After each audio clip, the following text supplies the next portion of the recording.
আমরা আছি একটা গ্রামে, যেখানে কোনো হরেনের শব্দ নাই, আর কোনো কোলাহল নাই, কোনো জয় বাংলা নাই, কোনো পাতি নেতা নাই। সুন্দর সুন্দর দোকান,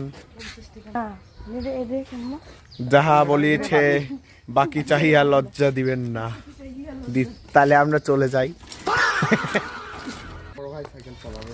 বড় ভাই না ছোট ভাই? What do you mean? কি সাইকেল চালানো হচ্ছে এটা? তো দূর এসে কোনো লাভই হলো না, আবার ঘুরে যেতে হচ্ছে, কারণ এখানে পান্টি শেষ। আর কি করব? জি ভাইয়া, আমরা ঘুরতে ঘুরতে পান্টি শেষ করে ফেললাম। এটা তো আমাদের বাসায় তো শেষ সীমানায়। ও তাই নাকি? হ্যাঁ। প্লিজ আমাকে ক্ষমা করে দাও প্লিজ।